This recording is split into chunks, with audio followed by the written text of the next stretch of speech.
야고보서 5장 1절부터 6절까지 말씀 제가 봉독하도록 하겠습니다. 1절 들으라 부한 자들아 너희에게 임할 고생으로 말미암아 울고 통곡하라.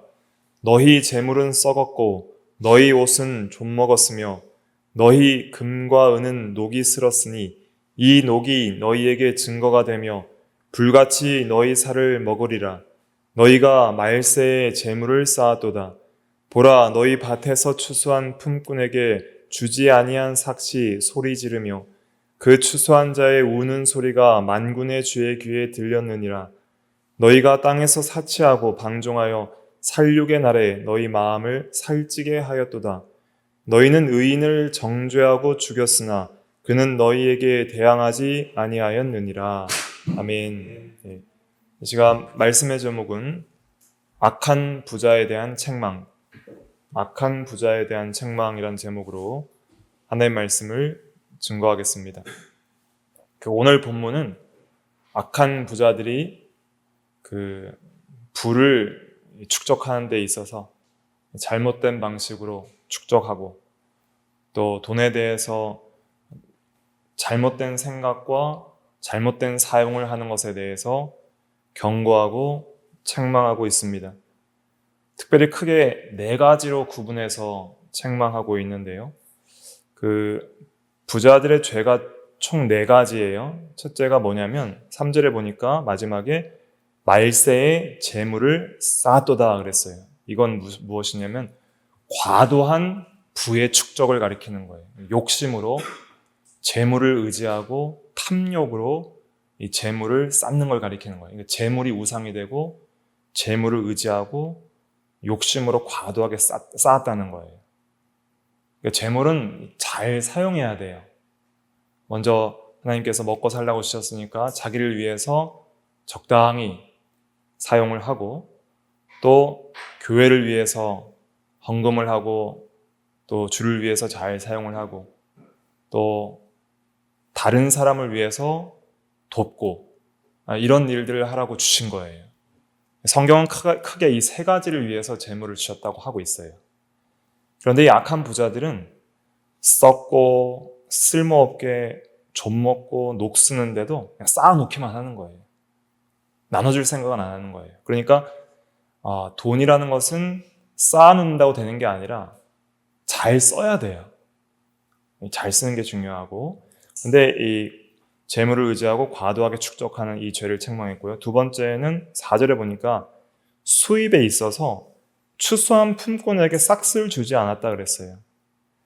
그러니까 임금 체불, 또 임금 미지급을 통한 부의 축적이 있었던 것이죠. 과거에는 이제 이 지주들이 많았거든요. 오늘 같이 대기업 회장들이 있는 게 아니라 땅이 많은 대지주들이 있고요. 그 대지주들 밑에서 일하는 그런 일용직 농부들이 있었어요. 그래서 마태복음 그 20장에도 보면 포도원에서 일하는 그 품꾼 이야기가 나오잖아요. 한 데나리온씩 받고 하루씩 일을 하고 일당을 받아 가잖아요. 그래서 하루 벌어서 하루 먹고 사는 품꾼들이 많이 있었어요. 근데 그 품꾼은 그 하루 일한 임금을 바로 받지 않으면 오늘 먹을 게 없을 수도 있는 거예요. 근데 그런 품꾼의 싹쓸 주지 않고 임금 미지급을 통한 부의 축적, 이건 불의한 부의 축적이죠. 수입에 있어서 불법적으로 돈을 번 악한 부자들을 책망하고 있는 거예요. 그 다음에 5절에 보니까 지출에 있어서 사치하고 방종하는 것을 책망했어요. 돈도 잘 써야 되는데 사치하고 방종한 것은 이건 악한 것이다 책망하고 있고요. 그 다음에 네 번째는 6절에 보니까 의인을 정죄하고 죽였다 그랬어요. 이건 뭐냐면 부의 이 권력을 이용해서 착취한 사람들의 고소가 있을 거 아니에요. 돈 좀 주시오. 임금 체불된 거, 임금 미지급된 거 돈 주세요. 그랬는데 부를 이용해서 뇌물을 주어서 재판장에서 불법적 방법으로 승소해버리는 거예요.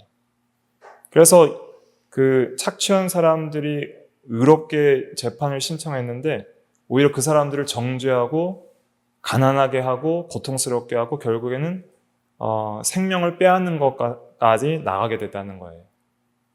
그러니까 정죄하고 죽였다는 것은 상징적으로는 이제 가난하고 고통스럽게 하는 것이 생명을 빼앗는 것과 같다는 의미고, 또 실제로 죽이는 데까지 나아가는 그런 사람들도 불신자들 중에는 있을 수 있는 거예요.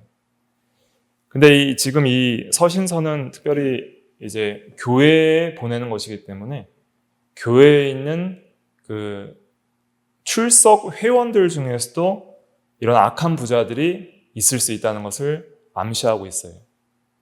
그리고 꼭 교회에 나오지 않는 자들을 할지라도 불신자들 중에 이런 악한 부자들이 있다면은 이 죄를 회개하고 돌이키라고 경고하는 것이고, 그리고 우리가 모든 성도들에게도 이 부에 대한 바른 진리를 깨달아서 잘못된 방식으로 부자가 되려고 하는 그러한 죄에서 떠나서 이 부와 돈에 대한 바른 성경적인 진리를 배워서 바르게 신앙생활을 할 수 있도록 우리를 인도하는 것이죠. 그래서 이 서론적으로 먼저 우리가 좀 알아야 될 것은 무엇이냐면은 부 자체, 돈이나 부 자체는 성경에서 정죄하지 않아요. 부자 되는 것이 잘못된 것도 아니고요. 또 돈이 많은 것도 잘못된 것이 아니에요. 사실은 가난 자체가 이제 타락으로 인해서 하나님의 징계와 형벌로 온 거예요. 그리고 절대적 가난의 세계가 지옥인데, 지옥은 좋은 게 아무것도 없는 곳이죠.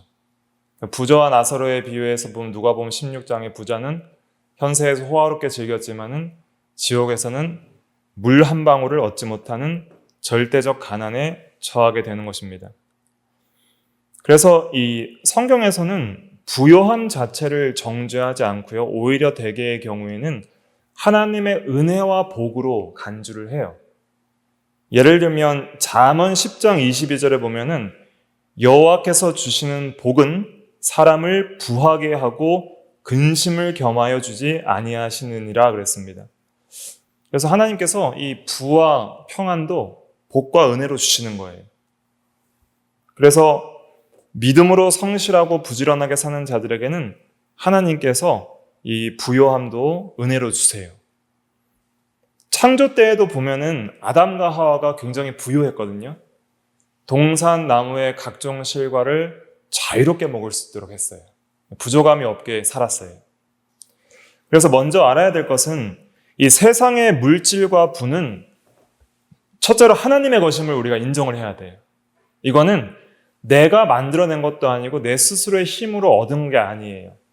재물과 부는 원래는 하나님의 것이고 하나님이 각 사람에게 복과 은혜로 나누어 주시는 거예요. 그래서 이 재물이 하나님의 것이라는 근거 구절은 특별히 학개서 2장 8절에 보면 은도 내 것이요 금도 내 것이니라 이런 말씀도 있고요. 또 시편 24편 1절에 보면 땅과 거기에 충만한 것과 세계와 그 가운데에 사는 자들은 다 여호와의 것이로다 그랬어요.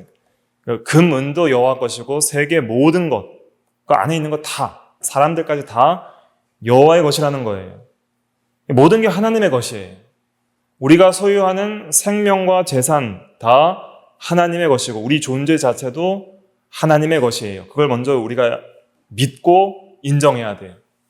그리고 하나님께서 각 사람에게 은혜와 선물과 복으로서 부요함도 주시는 거예요. 그래서 성경에서 믿음으로 성실하게 또 부지런하게 그의 나라와 그의 의를 구한 자들에게 하나님께서 현세적으로 때론 부요하게도 하셨어요. 아브라함도 본토 친척 아비집을 떠나서 갈 바를 알지 못하고 갈 때에는 가난했지만 나중에는 부요하게 해주셨고요. 다윗도 사울을 피해서 떠돌이 생활할 때는 먹을 거 입을 거 부족했지만 나중에 왕이 됐을 때는 부요하게 해주시는 거예요. 요셉도 종으로 팔렸을 때는 가난했지만 나중에 애굽의 총리가 됐을 때는 부요하게 해주셨습니다. 그래서 성경에서 정죄하는 것은 돈 자체나 부자 자체나 부유함 자체가 아니라 그 돈을 사랑하고 의지하는 것, 잘못된 돈에 대한 마음가짐, 돈을 탐욕적으로 우상숭배하고 의지하는 거니까 돈을 하나님보다 더 의지하는 것을 정죄하는 거예요. 그리고 돈을 잘못 사용하는 것을 정죄하는 거예요. 그러니까 하나님이 주신 것인 줄 알고 하나님을 의지하고 믿는 가운데 감사하면서 사용하면 버릴 것이 없고 그것은 복이에요. 그리고 그 돈 때문에 우리가 믿음에서 떠나 시험에 걸릴 일도 없는 거예요. 근데 이 물질이 시험이 많이 되는 거예요. 성도들이 다 이 부에 대한 탐욕과 욕망들이 있어서 타락한 모든 죄인들이 그 돈을 사랑하는 그런 마음들, 탐욕들, 욕심들, 그리고 또 자족하지 못하고 절제하지 못하는 그런 마음들, 그리고 하나님보다는 물질을 의지하는 그런 육체 중심의 성향들, 이런 것들이 있기 때문에 보이지 않는 하나님은 의지가 잘 안 되는 거예요. 보이는 물질이 의지가 되는 거예요. 당장의 돈을 가지고 있으면 뭐라도 사니까 그게 하나님처럼 느껴지는 것이죠. 뭐든지 할 수 있으니까. 근데 성경에서는 그걸 조심하라는 거예요. 돈을 사랑함이 일만 악의 뿌리가 되나니 이를 탐하는 자는 믿음에서 떠나 많은 근심으로서 자기를 찔렀도다 그랬어요. 디모데전서 6장 10절에. 그러니까 돈을 사랑하는 게 일만 악의 뿌리가 되는 거예요. 일만 악의. 정말 많은 죄의 뿌리가 돼요. 그러니까 아담과 하와도 선악과를 따먹은 게 먹음직하니까 따먹었잖아요. 그게 돈 사랑하는 거예요. 하나님보다 선악과를 더 의지하고 사랑한 거죠. 그러니까 하나님을 의지하고 살았으면은 평생 영생을 얻고 부유하게 살았을 거예요. 부족함이 없이. 근데 하나님을 떠나서 돈 의지하니까 영적 생명도 잃고 그 부유한 에덴 동산의 안식과 복도 다 떠나게 된 것이 타락한 인생의 현 주소인 거예요. 그래서 이제 우리가 회복해야 될 건 뭐냐면은 하나님에 대하여 부유한 자가 돼야 돼요. 이게 제일 중요한 거예요. 누가복음 12장에 보면은 어리석은 부자가 나오잖아요. 그 열해 동안 쓸 물건을 쌓아두었으니 곡간을 헐고 더 크게 짓고 모든 곡식과 물건을 쌓아두리라 하고 내 영혼아 열해 쓸 것을 많이 쌓아두었으니 평안히 쉬고 먹고 마시고 즐거워하자라고 누가복음 12장 18절과 19절에 말을 했어요. 그때 하나님께서 어리석은 자요 오늘 밤에 내 영혼을 도로 찾으리니 그러면 내가 준비한 것이 누구의 것이 되겠느냐 하면서 자기를 위하여 재물을 쌓아두고 하나님에 대하여 부여하지 못한 자가 이와 같으니라 그랬어요. 재물 많으면 뭐예요? 하나님이 없는 자의 인생은 결국 심판 때에 그 모든 재물 아무것도 쓰지 못하고 다 잃어버리는 거예요. 오늘 영혼 찾으면 그걸 끝인 거예요, 재물과. 그리고 하나님의 심판이 있는 것이죠. 결국에는 하나님께 대하여 부여하고 하나님으로 충만하고 하나님이 주시는 은혜와 힘으로 살아가는 것이 그것이 우리가 이루어야 할 중요한 과제이고 그게 이제 믿음이 자라나는 거예요. 그러니까 하나님에 대하여 부여하면 하나님께서 이 세상을 살아가면서 필요한 것들도 필요한 대로 다 주세요. 첫째가 하나님에 대하여 부여해야 돼요. 재물을 따라간다고 재물이 와요, 안 와요? 안 와요. 왜냐하면 재물 얻을 능력도 하나님이 주신다 그랬어요. 신명기 8장 18절에 보면 내 하나님 여호와를 기억하라 그가 내게 재물 얻을 능력을 주셨음이라 그랬어요. 재물 얻을 능력을 하나님이 주시는 거예요. 재물 따라가면은 하나님도 잃어버리고 재물도 잃어버려요. 마침내. 그 심판대가 있기 때문이에요. 그러니까 오늘도 그 야고보서 5장 1절에도 보세요. 들으라 부한 자들아 너희에게 임할 고생으로 말미암아 울고 통곡하라 그랬죠. 왜 고생이 임하고 울고 통곡한다는 거예요? 왜? 부한데. 왜? 심판이 있다는 거예요. 심판이. 현세적으로도 심판이 있어요. 현세적으로도 정함이 없는 재물 의지하고 살면은 성도들도 징계를 받아요. 불신자들도 심판을 받아요. 예를 들면 갑자기 병에 걸려 죽거나 주식이 폭락하거나 어떤 분은 사기를 당해가지고 믿던 친구가 돈을 가지고 해외로 도피하는 바람에 부여한 그 집과 재산 다 압류당해서 빼앗기고 빚만 지고 그런 분이 있고 부동산 가격이 갑자기 떨어지거나 사업에 실패하거나 큰 화재나 수재를 만나서 그렇게 잃거나 갑자기 그런 현세적으로도 재물이 갑자기 없어지는 때가 있어요. 그럼 심각한 고생을 당해요. 이 말 고생이 있어요. 현세적인 심판이에요. 울고 통곡하라는 거예요. 그러니까 재물을 의지하고 사는 그 불신앙의 삶을 심판을 바라보면서 좀 회개하라는 거예요. 현세적으로도 심판이 없어도 마침내 최후 심판이 있어요. 하나님 앞에. 그 하나님 앞에 최후 심판이 올 것인데 그것을 가리켜서 3절에서는 불같이 너희 살을 먹으리라 이렇게 표현했어요. 하나님께서 불로 심판한다 그랬어요. 그때 불신자는 그 지옥 형벌을 더할 것이고 또 신자들은 상을 잃을 거예요. 이 재물에 대해서 믿음 쓰지 않는 면에 있어서는 상이 없는 거예요. 또 신자들은 이 재물에 대해서 믿음을 쓰지 않으면 현실적으로도 하나님께서 징계를 많이 하시는 거예요. 그래서 너희에게 임할 고생으로 말미암아 울고 통곡하라, 회개하고 돌이키라고 지금 책망을 하고 있는 것입니다. 그 부한자들의 잘못한 것이 무엇이냐면은 재물을 쌓아뒀다 그랬죠. 2절 3절 읽어볼게요. 시작. 너희 재물은 썩었고 너희 옷은 좀 먹었으며 너희 금과 은은 녹이 쓸었으니 이 녹이 너희에게 증거가 되며 불같이 너희 살을 먹으리라. 너희가 말세에 재물을 쌓았도다. 네, 말세에 재물을 쌓았도다 그랬어요. 말세는 언제냐? 말세가 언제예요? 예수님의 초림부터 재림까지가 다 말세예요. 왜냐하면 구약 시대에는 주의 날에 그 메시아의 임함이 세상 끝으로 봤거든요. 신약 시대 때에는 초림과 재림의 그 현재성과 미래성이 있는 것으로 이제 예수님께서 계시를 하잖아요. 하나님 나라에 계실 때. 그래서 예수님의 초림부터 재림까지가 다 말세예요. 세상 끝이에요, 지금이. 그러니까 우리가 살고 있는 지금 현 시점이 뭐예요?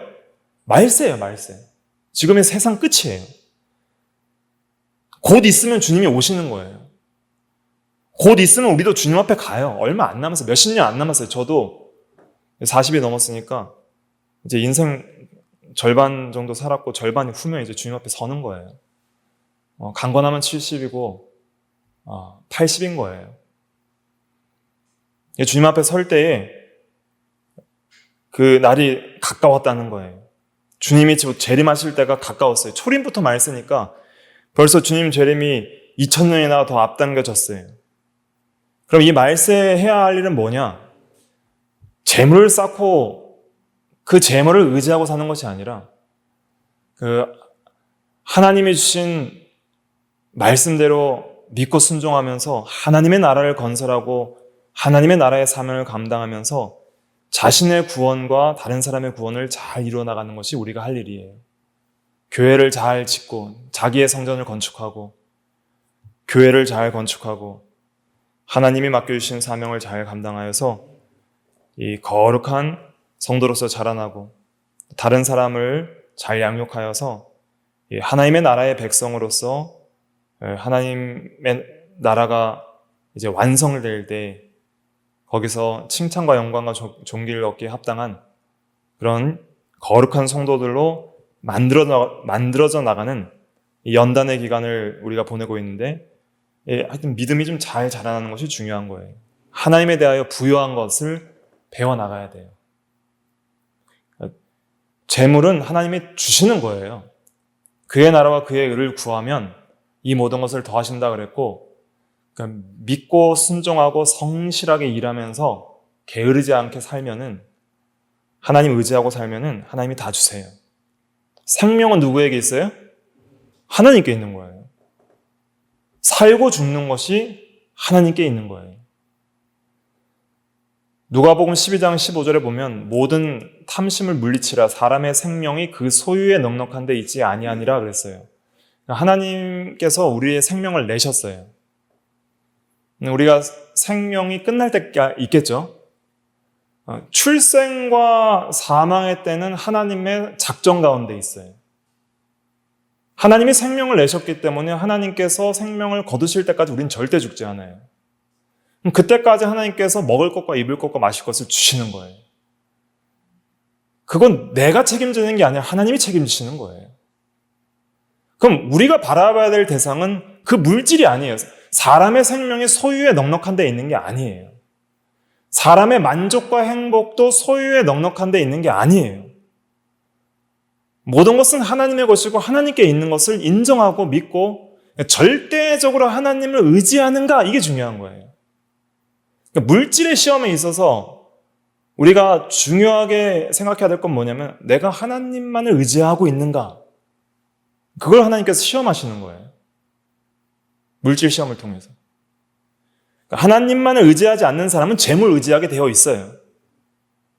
하나님만을 의지하는 사람은 하나님이 다 책임져 주신다니까요. 그런 사람은 영육 전체가 복을 받는 거예요. 재물을 의지하는 사람은 영혼도 복받지 못하고 물질적으로도 심판이 커요. 그래서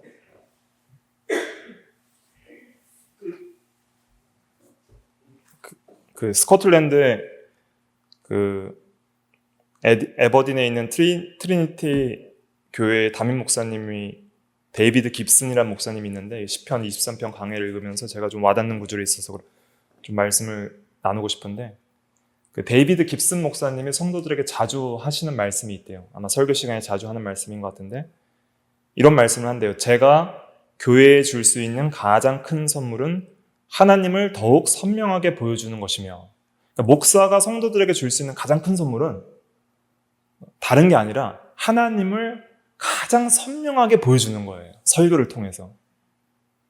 그리고 교인들의 인생에서 누릴 수 있는 가장 위대한 복은 뭐냐면 하나님을 더 많이 소유하는 것입니다. 이렇게 말을 했어요. 그러니까 우리에게 있어서 가장 큰 복은 물질이 아니라, 물질은 따라오는 거예요. 가장 큰 복은 하나님을 소유하는 거예요. 그러니까 이 진리가 뭔지를 못 깨달으면 믿음이 안 자라납니다. 하나님을 소유하는 게 뭐냐? 이게 무슨 말이에요? 이게 이해가 안 되면 믿음이 안 자라나요. 이게 이해가 되셔야 돼요. 하나님을 소유하는 게 가장 나의 큰 행복이라는 게 뭔지가 이해가 돼야 돼요. 그게 진짜 신앙이에요. 하나님을 알고 사랑하고 그분과 교제하고 그분으로 성령으로 심령이 충만하고 진리로 충만하고, 이게 성령 충만, 진리 충만이거든요. 믿음, 사랑, 소망 충만이고 그리스도 충만이고, 그런 말씀과 기도와 믿음과 사랑과 순종의 삶을 통해서 하나님을 얻고 그 가운데서 발견되는 삶이 뭔지가 알아져야 그게 신앙이 자라요. 그냥 육체 중심이 되어서 세상만 바라보면 믿음이 안 자라요. 여러분들 기도를 많이 하셔야 돼요. 저도 그렇고요. 하나님을 많이 찾고 의지하셔야 돼요. 그게 없으니까 재물 의지하는 거예요. 하나님을 소유하는 것으로 행복함을 못 느끼니까 재물 의지하는 거예요, 재물. 사도 바울이 빌립보서 4장 13절에서 뭐라 그랬어요? 내게 능력 주신 자에서 내가 모든 것을 할 수 있느니라, 그 말씀하잖아요. 그 말씀하면서 그게 능력이 뭐냐면은 비천에도 처할 줄 알고 풍부에도 처할 줄 아는 일체의 비결을 배운 걸 가리키는 거예요. 자족하는 것을 배우고, 그러니까 하나님이 내게 능력 주시는 자가 되시고 그 자 안에 내가 있으니까 배고파도 괜찮고 풍부해도 괜찮는 그런 놀라운 자족의 능력을 배웠다, 이걸 말하고 있는 거예요. 그래서 하나님에 대하여 부요한 자, 그러니까 말세에 재물을 쌓지 말고 뭘 쌓아야 돼요? 하나님을 내 마음속에 쌓아야 돼요. 하나님으로 부요한 자가 돼야 돼요. 그것이 우리가 추구해야 할 중요한 목표고 말세의 중요한 사명입니다. 근데 이렇게 세상 재물을 쌓아놓는 사람은 우리가 저축하는 거가 잘못된 건 아니에요. 미래를 준비하고 노후를 대비하고 검소하게 살면서 저축을 하는 것 좋죠. 그런데 이 과도한 탐욕에 의한 저축. 그래서 결국은 그 재물을 쓰지 못하고 버려버리는 이 악한 저축을 가리키는 거예요. 여기서 보세요. 재물은 썩었고 그랬죠. 썩으면 이제 소용이 있어요, 없어요? 없는 거예요. 근데 그 당시에 재물은 뭐였을까요? 현금, 이 지폐가 아니라 이 당시에 이제 1세기 이 초대교회 당시의 재물은 일반적으로 이제 이런 곡식 같은 거겠죠. 먹을 거예요, 먹을 거. 추수한 음식들. 그 창고에 많이 쌓아놨어요. 그 여러 해 먹으려고 쌓아놨는데 재물 쌓아놓으면은 그게 한 해만 지나도 많이 맛이 없어지고 상하잖아요. 이웃들에게 나눠주고 교회를 섬기면 크게 하나님께서 은혜를 주셨을 텐데 그 쌓아놓고 자기도 못 먹고 다른 사람도 못 먹게 만들고 다 썩게 만든 거예요. 음식들. 또 옷도 그 당시 옷이 굉장히 귀한 물건이었거든요. 근데 옷도 자기가 입을 수 있는 옷이 한계가 있어요. 저도 1년 내내 옷을 보니까 그 몇 벌 안 입었더라고요. 1년 내내 안 입은 옷들은 좀 나눠주거나 버리셔야 돼요, 보니까. 근데 옛날에 이 부자들이, 이 악한 부자들이 그 헐벗은 사람들 구제하지 않고 자기 혼자 입으려고 옷 나눴다가 다 썩어서 버리는 거예요. 이런 게 악한 거라는 거예요. 또 금과 은 많이 쌓아놨는데 쓰지도 못하는 거예요. 금과 은이 녹이 슬지는 않지만은 여기서 녹슬었다는 것은 아마 과거에는 그 불순물들이 많이 섞여 있었기 때문에 녹이 좀 올라온 것 같아요. 이렇게 쌓아놓고 믿음으로 선하게 사용하지 못한 것들이 나중에 증거가 된다 그랬어요. 너희에게 증거가 된다는 거예요. 이게 악하게 재물 쌓아놓은 거다. 자기를 위해 적당히 쓰고 또 남는 것은 교회와 어려운 사람들을 위해서 돕는데 그런 일에 쓰지 않고 탐욕적으로 이기적으로 남겨놨다가 그렇게 아무 가치 없이 하나님께서 주신 것인데 가치 없이 그렇게 쓸모없게 만든 그 재물들은 마지막 심판 때의 증거가 돼서 우리를 책망할 거예요. 그러니까 우리가 좀 재물이 많이 들어오면은 그것으로 교회에 믿음으로 자원해서 헌금도 하는 것이고 하나님 앞에 하는 거니까. 그럼 하나님이 더 채워주시는 거예요. 또 다른 사람, 어려운 사람이 있으면은 작은 것이라도 도와주는 거예요. 그래서 교회에도 점심시간 때 먹을 거 남는 거 있으면 그냥 다 나눠줘야 되는 거예요. 쌓아두면은 의미 없어요. 맛이 없어지고 그러니까. 나눠 가지시고 그렇게 해서 조금이라도 더 다른 사람에게 이제 도움이 될 수 있도록 그렇게 하는 것이 중요한 거예요. 교회에 괜히 음식 쌓아놓고 남겨놨다 썩게 만들면 안 돼요. 어떤 목사님은 그 교회가 크다 보니까 이제 음식 선물이 많이 들어온대요. 그러면은 이건 이 성도 줘야 되겠고 저건 저 성도 줘야 되겠고 하여튼 나눠주려고 생각을 많이 하신대. 그래서 어려운 성도를 많이 나눠주신대요. 그런 게 잘 하시는 거예요. 근데 죄송하게 어떤 목사님은 냉장고에 너무 많이 쌓아둬가지고 맨날 다 썩어서 버린대요. 그러니까 그렇게 하는 것은 하나님 앞에 잘못하는 거예요. 그래서 이 악하게 재물을 쌓아놓는 것을 지금 책망하시는 겁니다. 과도한 부의 축적과 부를 의지하는 것과 탐욕으로 이기주의로 나가는 것. 이게 잘못된 것이고요. 그 다음에 이제 4절 보세요. 4절 읽어볼게요. 시작. 보라, 너희 밭에서 추수한 품꾼에게 주지 아니한 싹시 소리 지르며 그 추수한 자의 우는 소리가 만군의 주의 귀에 들렸느니라. 네. 이 과거에는 하루 벌어서 하루 먹고 살았거든요. 그래서 그 신명기 24장 15절에도 보면은 품삯을 당일에 주고 해진 후까지 미루지 말라. 그가 가난함으로 그 품삯을 간절히 바람이라. 신명기 24장 15절. 그냥 당일에 품삯을 지급하라는 그 율법의 말씀이 있어요. 그래서 그날 일했으면 바로 임금 체불하지 말고 미루지 말고 내일 아침까지 미루지 말고 그 날 해지기 전에 줘야 돼요. 집에 돌아가기 전에 줘야 돼요. 그래야지 오늘 하루 먹고 살 거 아니에요. 근데 그렇게 안 주면은 추수한 품꾼에게 주지 않은 그 돈이 소리를 지른다는 거예요. 이것은 그 죄를 하나님께서 반드시 기억하시고 심판하신다는 겁니다. 그러니까 사람들이 아무도 모르겠지 하고 짓는 죄들을 하나님께서 다 기억하세요. 모든 죄를 하나님이 보시고 기억하시고 심판하세요. 예를 들면 가인이 아벨을 아무도 안 볼 때 죽였죠. 근데 하나님께서 창세기 4장 10절에 뭐라고 그러셨냐면 네 아우의 핏소리가 땅에서부터 내게 호소하느니라 그랬어요.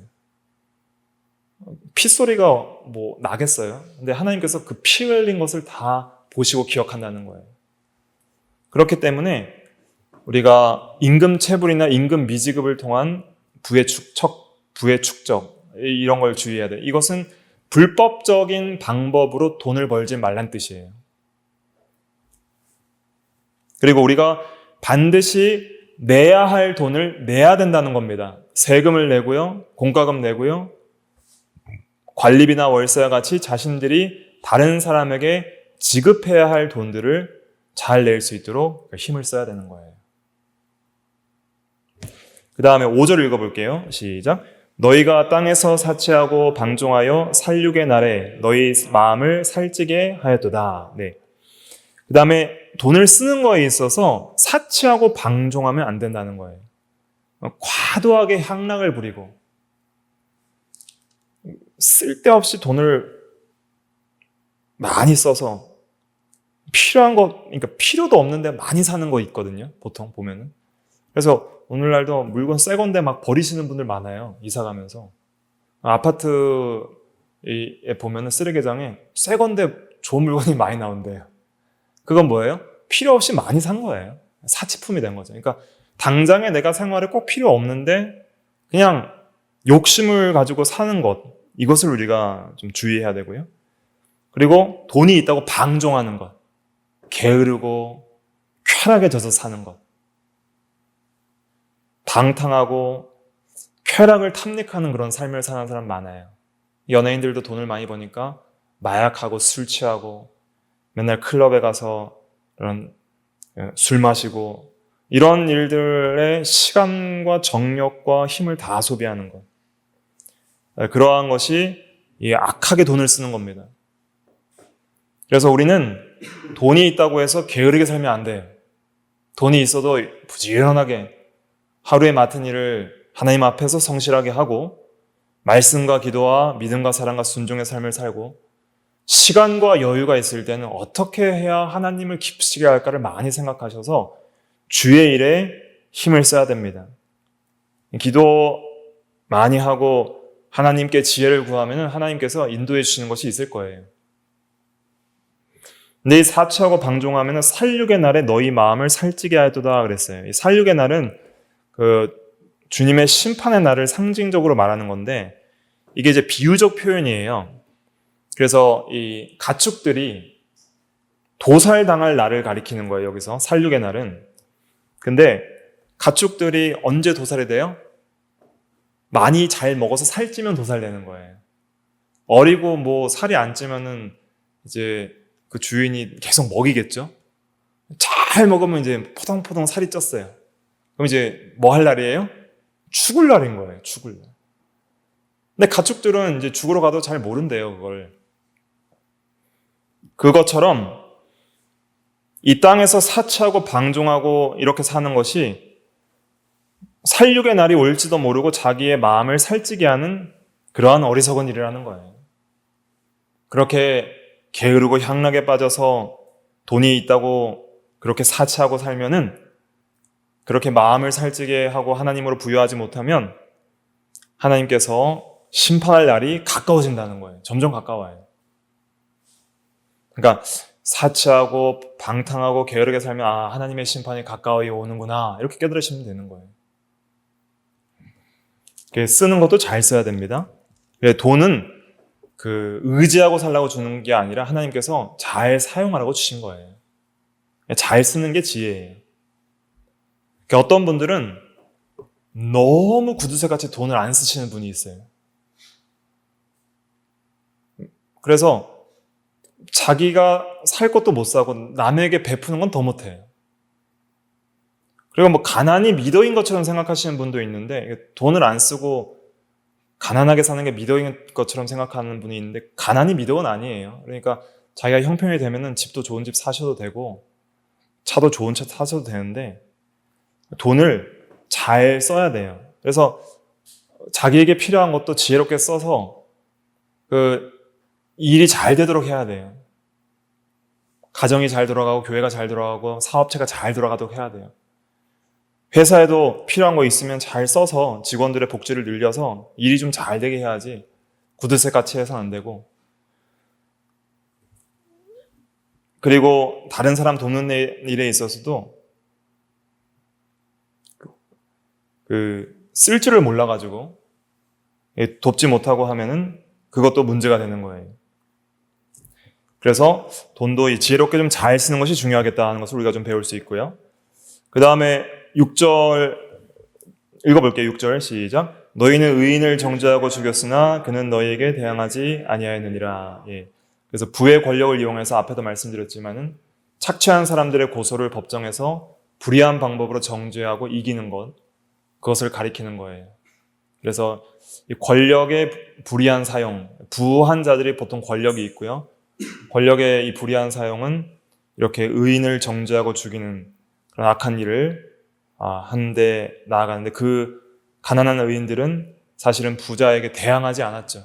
성실하게 일한 사람들이고 좋은 사람들인데 그 의인을 죽인 죄가 크다는 거예요. 그래서 이렇게 크게 4가지를 경고하고 있어요. 그래서 우리가 이것을 통해서 배워야 될 건 뭐냐면은, 우리 모든 사람들이, 성도들이 상대적으로 돈이 많지 않더라도 이 모든 사람들에게는 물질에 대한 탐욕과 욕심이 있어요. 부에 대한 욕심이 있단 말이에요. 그러한 것들을 우리가 주의해야 하고요. 좀 심령이 가난한 사람이 돼야 됩니다. 심령이 가난해야 돼요. 심령이 부한 자가 되면 안 돼요. 여기서 부한 자들은 물질적으로 부한 자들 뿐 아니라 약한 부자들인데, 이 약한 부자들의 특징이 뭐냐면 심령이 부해요. 심령이 가난해야 돼요. 마태복음 5장 3절에 보면 심령이 가난한 자가 복이 있나니 천국이 그들의 것이며 그랬는데, 심령이 가난하다는 것은 무엇이냐면은, 이 가난은 적당히 좀 없는 게 아니라 거지와 같이 아예 없다는 뜻이에요. 절대 빈곤의 상태를 가리키는 거예요. 이것은 영적 가난으로서 영적으로 나에게는 의가 없고 영적으로 나에게는 생명이 없음을 인정하는 거예요. 나는 죄인이고 사망 가운데 처한, 영적으로 철저히 하나님 앞에 영적으로 가난한 자임을 고백하는 거예요. 주여, 나는 죄인으로서이다. 나는 죽어마땅한 죄인입니다. 나에겐 생명이 없습니다. 그러면서 의에 줄이고 목마르고 예수 그리스도의 영적 생명과 영원한 생명을 간절히 사모하고 그리스도께 줄이고 목마르고 진리에 대하여 줄이고 목마른 사람이 돼야 돼요. 예수님은 영생하도록 솟아나는 샘물이라고 그랬잖아요. 이 세상의 물은 마셔도 다시 목마르다 그랬어요. 그러니까 세상 부요와 물질과 쾌락은 아무리 많아도 다시 목말라요. 금방 질리고. 그러나 예수님께서 주시는 물은 그 속에서 영생하도록 솟아나는 샘물이 된다 그랬어요. 그런 영생수를 받아 마시는 사람은 어떤 사람이 받아 마실 수 있는가? 심령이 가난한 사람이 받아 마실 수 있는 거예요. 그런데 물질적으로 부하든 가난하든 심령은 가난하지 않을 수가 있어요. 심령이 가난한데도 가난한 줄 모르는 게 문제인 거예요. 모든 죄인은 다 심령이 가난해요. 근데 심령이 가난한 사람은 가난한 줄 아는 사람이고, 심령이 부한 사람은 가난한 줄 모르는 사람이에요. 자기 영혼은 말라 비틀어져 가고 목말라 굶어 죽어가는데 모르는 거예요. 근데 물질적으로 부유할수록 더 심령이 가난한 줄 더 모르는 거예요. 왜냐하면 의지할 게 더 있으니까. 그래서 예를 들면 라오디게아 교회에 대해서 하나님 주님께서 책망을 하시는데, 계시록 3장 17절에 보면 라오디게아 교회가 뭐라 그랬냐면, 나는 부자라, 부유하여 부족한 것이 없다 그랬어요. 라오디게아 교회는 돈이 많은 교회였어요. 우리는 부족한 게 없어요. 너무 재정이 풍부하거든요. 근데 주님께서 뭐라 그러셨냐면 내 곤고한 것과 가련한 것과 가난한 것과 눈먼 것과 벌거벗은 것을 알지 못하는도다. 네 심령 가난해. 근데 너 심령 가난한지 모르지. 네가 외적으로 부유해서 부족함이 없다 하지만 네 심령은 가난한 것과 공고한 것과 가련한 것과 눈먼 것과 벌거벗은 걸 너 모른다. 그래서 사실은 저도 그렇고 여러분들도 그렇고 심령이 가난한 줄 모를 때가 굉장히 많아요. 그래서 주님께서는 불로 연단한 금을 사서 부유하게 하고 흰 옷을 사서 벌거벗은 수치를 보이지 않게 하고 안약을 사서 눈에 발라 보게 하라 그랬어요. 불로 연단한 금은 베드로전서 1장 7절에 나오는 연단받은 그 믿음을 가리키는 거예요. 믿음으로 예수 그리스도를 내 안에 모시고 주님으로 부유하게 하고 흰 옷을 사라는 것은 그리스도의 의의 옷을 입고 칭의와 또 성화의 옷을 입으라는 거예요. 그 계시록 19장 8절에 보면 빛나고 깨끗한 세마포를 입게 하셨으니 이 세마포는 성도들의 옳은 행실이로다 그랬어요.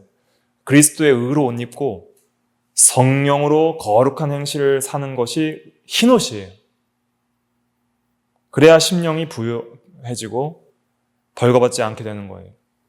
또 안약을 사서 눈에 발라보게 하라 그랬어요. 안약은 뭐냐? 실로암 못에 가서 씻으라 그랬잖아요. 날 때부터 소경된 자에게 예수님께서 요한복음 9장에. 그러니까 안약은 믿고 순종하는 게 안약이에요.